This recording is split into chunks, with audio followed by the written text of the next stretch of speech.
Biology class now, chapter 7, lesson 16, differentiation, फर्क करण। आउं आहियां biology जो उस्ताद नजीउल्लाह चन्ना। अवां खे सिंध ऑनलाइन स्कूल में भली कया। असांजे अॼोके लेक्चर जो मौज़ू आहे डिफरेंशिएशन, फर्क करण।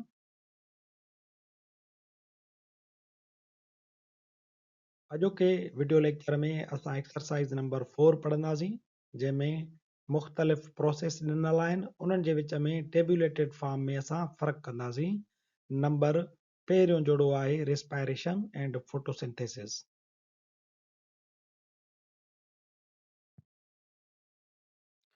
Photosynthesis and respiration. फोटोसिंथेसिस रोशनाई तरकीब वारो अमल जेको ॿूटनि में ऐं उन्हनि जानदारनि में थींदो आहे जिन में क्लोरोफिल मौजूदु हुजे। फोटोसिंथेसिस जे अमल जे दौरान फोटॉन्स खे इस्तेमालु करे यानी शमसी तवानाई खे इस्तेमालु करे कीमियाई तवानाई तयारु कई वेंदी आहे, ग्लूकोज़ तयारु कयो वेंदो आहे। ऐं रेस्पायरेशन जे अमल जे दौरान कीमियाई तवानाईअ खे वरी एटीपी में बदिलायो वेंदो आहे, यानी ग्लूकोज़ खे टोड़े उन मज़ा एटीपी पैदा कई वेंदी आहे।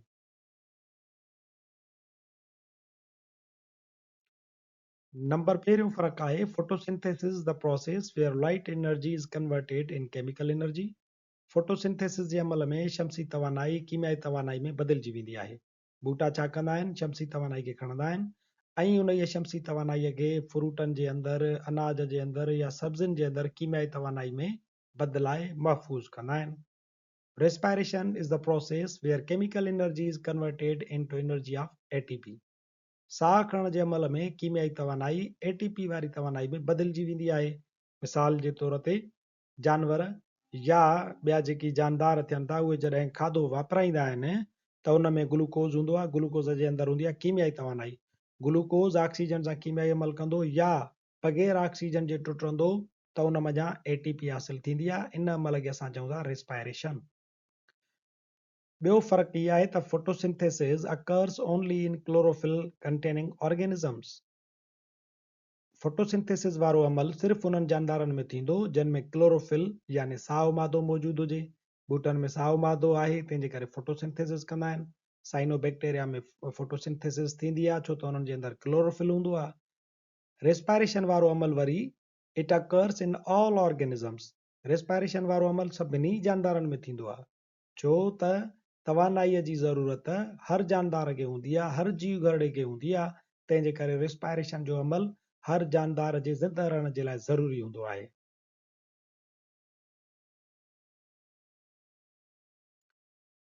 Photosynthesis requires light sources. For example, it occurs only in the presence of light. Photosynthesis वारे अमल में शमसी तवानाई या लाइट एनर्जी जी ज़रूरत हूंदी आहे।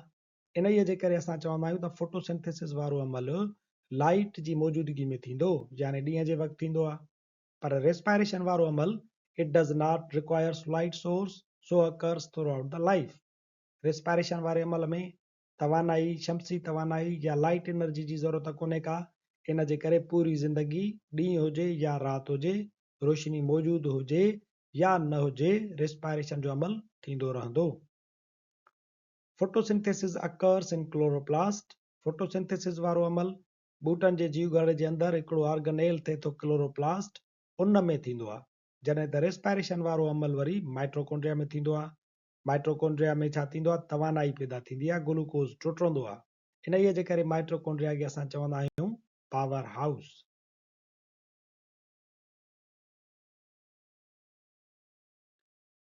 फोटोसिंथेसिस में the reactants are carbon dioxide and water. Photosynthesis वारे अमल में रिएक्टेंट्स हूंदा आहिनि कार्बन डाइऑक्साइड ऐं पाणी। तव्हां ॾिसंदव त फोटोसिंथेसिस जे कीमियाई अमल में कार्बन डाइऑक्साइड ऐं वाटर रिएक्टेंट जे तौर ते लिखियल हूंदा आहिनि ऐं वरी पोइ प्रोडक्ट जेका थींदी आहे उहा हूंदी आहे ग्लूकोज़ ऐं ऑक्सीजन। जॾहिं त रेस्पायरेशन में कार्बोहाइड्रेट्स ऐं ऑक्सीजन रिएक्टेंट तौर ते शामिल हूंदा आहिनि, यानी ग्लूकोज़ ऐं ऑक्सीजन पाण में मिलंदा आहिनि त पोइ पैदा थींदी आहे कार्बन डाइऑक्साइड ऐं पाणी। फोटोसिंथेसिस वारे अमल में products are glucose and oxygen. Photosynthesis वारे अमल में प्रोडक्ट्स हूंदियूं ग्लूकोज़ ऐं ऑक्सीजन। जॾहिं त वरी रेस्पायरेशन वारे अमल में तव्हां प्रोडक्ट्स ॾिसो त तव्हांखे मिलंदो carbon dioxide and water in the case of aerobic respiration. Respiration जा ॿ क़िस्म थींदा आहिनि, हिकिड़ो हूंदो आहे एरोबिक रेस्पायरेशन, ॿियो हूंदो आहे एनएरोबिक रेस्पायरेशन। एरोबिक रेस्पायरेशन असां चऊं था ऑक्सीजन जी मौजूदगी में ग्लूकोज़ जो टुटणु। जॾहिं ऑक्सीजन सां ग्लूकोज़ रिएक्शन कंदो त कार्बन डाइऑक्साइड ऐं पाणीअ में बदिलजी वेंदो। एन एरोबिक रेस्पायरेशन में वरी ईअं थींदो आहे त बग़ैर ऑक्सीजन जे ग्लूकोज़ टुटंदो आहे, त पोइ प्रोडक्ट्स जेके आहिनि उहे कार्बन डाइऑक्साइड ऐं वाटर खां मुख़्तलिफ़ थींदियूं आहिनि।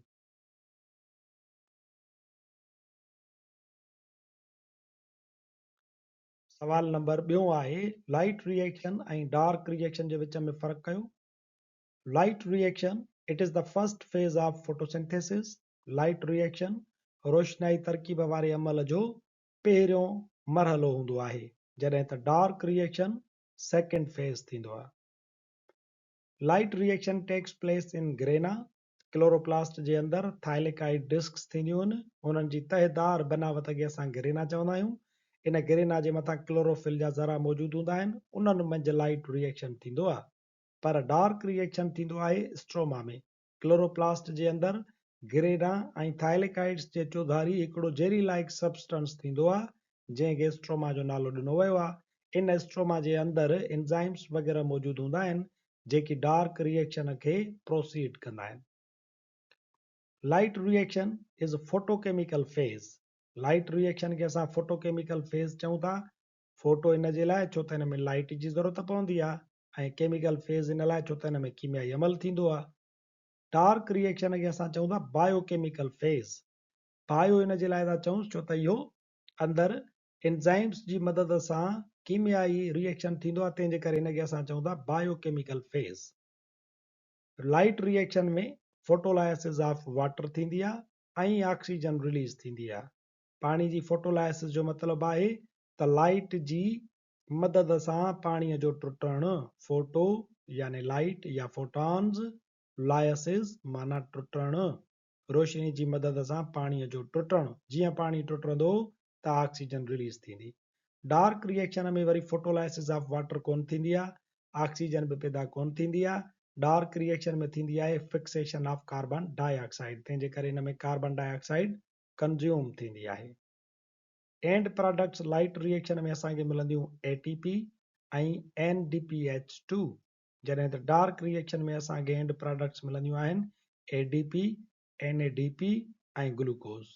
हाणे हेॾां लाइट रिएक्शन में तव्हांखे ऑक्सीजन मिली, डार्क रिएक्शन में तव्हांखे ग्लूकोज़ मिलियो, यानी फोटोसिंथेसिस जूं ॿ प्रोडक्ट जेके तव्हांखे मिलियूं ग्लूकोज़ ऐं ऑक्सीजन जी सूरत में।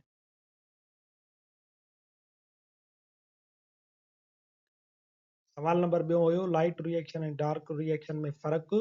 असां अंग्रेज़ी में हुननि ते ॻाल्हि ॿोल कईसीं, सिंधीअ में तव्हां हिननि खे ॾिसी ऐं सम्झी सघो था।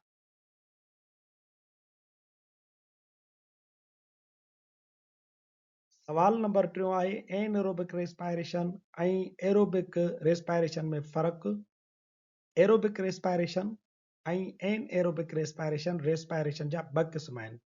एनएरोबिक रेस्पायरेशन जो मतिलबु आहे ऑक्सीजन खां सवाइ साह खणण वारो अमल। ही एनएरोबिक रेस्पायरेशन जो टाइप अवाइली क़िस्म जो रेस्पायरेशन आहे।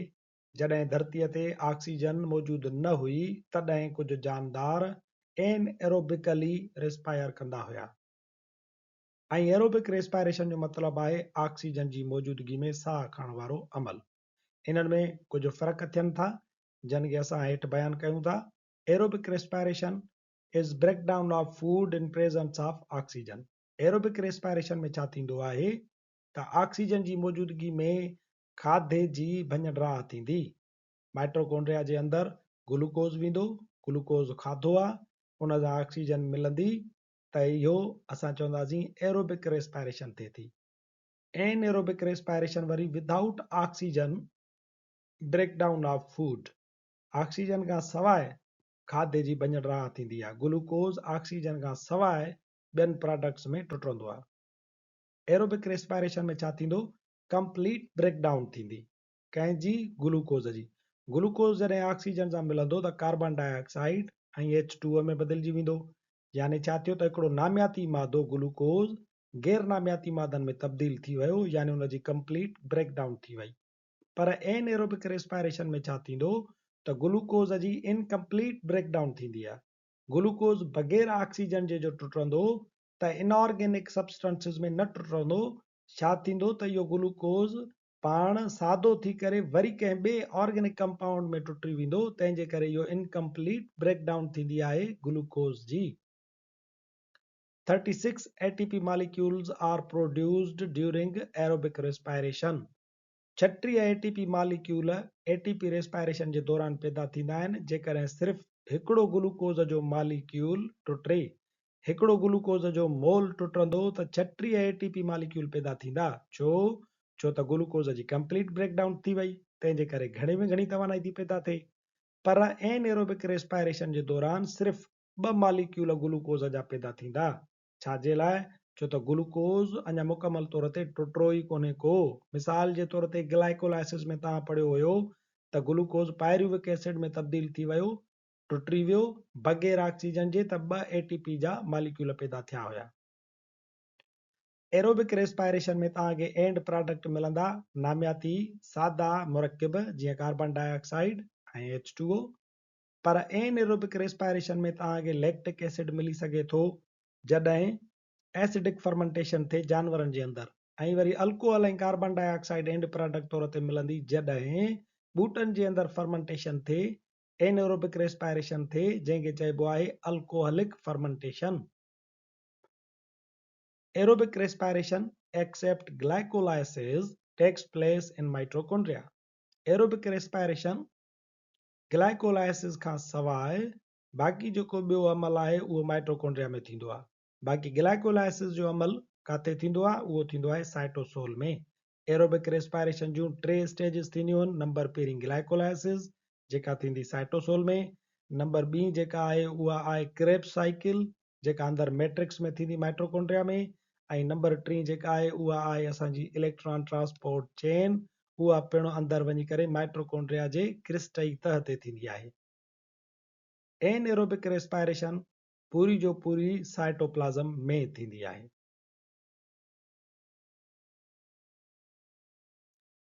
एरोबिक रेस्पायरेशन ऐं एनएरोबिक रेस्पायरेशन में जेकी फ़र्क़ आहिनि उहे हिते सिंधीअ में लिखियल आहिनि, तव्हां इन्हनि खे ॾिसी ऐं इन्हनि खे सम्झी सघो था।